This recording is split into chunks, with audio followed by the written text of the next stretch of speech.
Hi guys, what's up? Welcome back. My name is Pati and I'm a travel vlogger. And today we are in Kerala.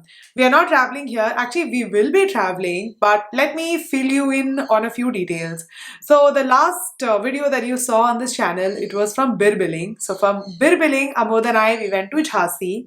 That's where he is posted now. And I was there for a bit and now I've come to Kerala. Amod's not with me, so I'm only here. I'm here for the next 2-3 months.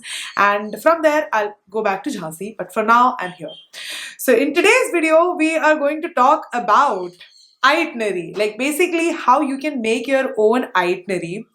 Now I get a lot of DMs, especially on Instagram, people asking me for itineraries for like random places. People, if you ask me itinerary for a place that I've already traveled to, I mean, first of all, my YouTube videos are enough. And secondly, I would be able to help you with the itinerary. But if you ask me itinerary for a place that I haven't been to, then I will also have to do a lot of research. So instead of that, I thought I'll help you to figure out how you can make your own itinerary. And I'm going to try and make it as simple as it can be so that you will be encouraged to make your own itinerary.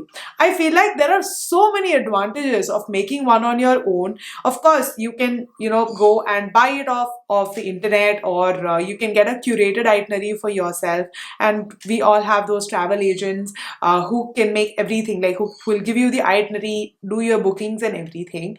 But personally, I think making your own itinerary, planning your own trip is the best thing to do, because it will save you a lot of time, money. You have complete control and flexibility over what you do. And most importantly, because you're planning your trip on your own, you will end up doing a lot of research and you will know a lot about a place even before you actually visit that place. So I think that's amazing. And personally, my favorite thing to do is plan my trip on my own.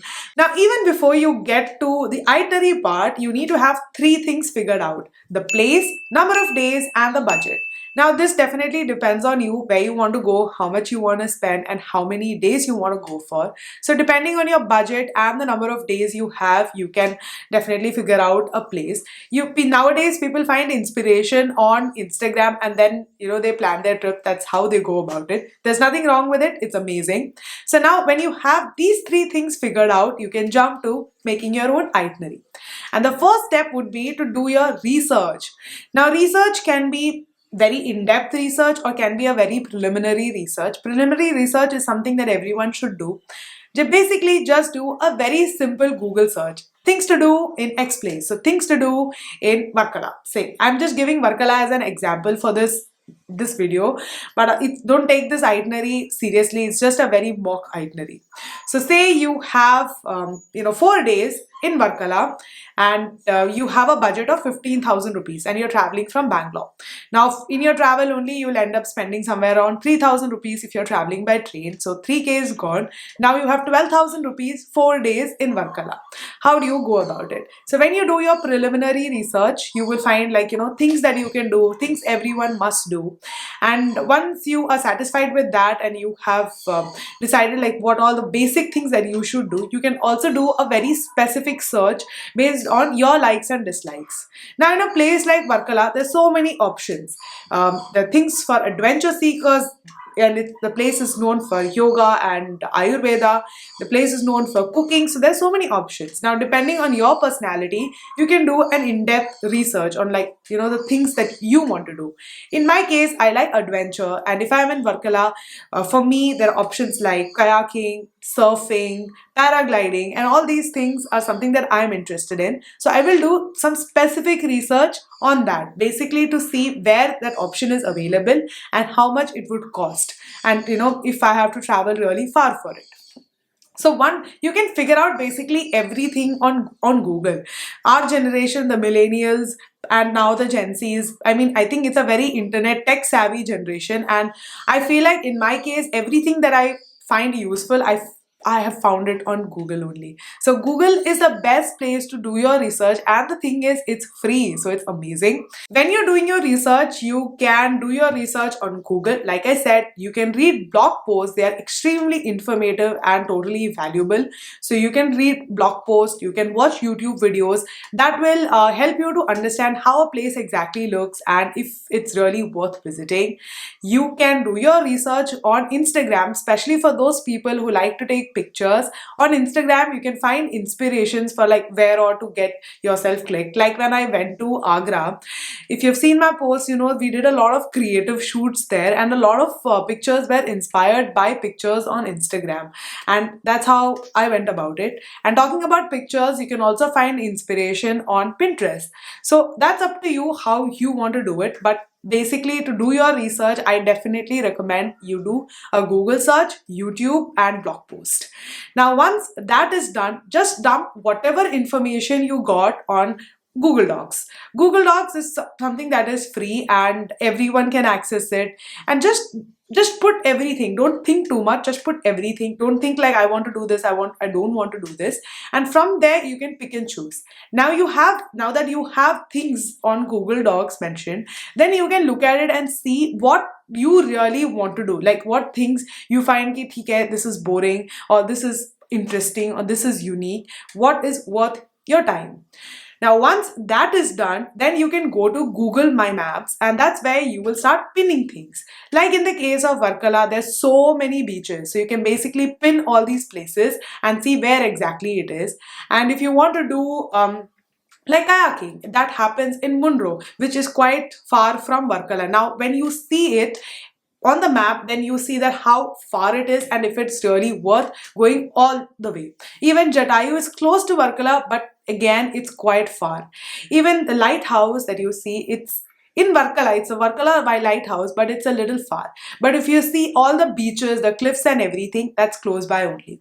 And when you put things on the map, you can also see like which place is close to which. So the point of pinning the locations is that you will find where exactly things are and if it's on your way. So instead of going back and forth, you can just figure out your itinerary in that way.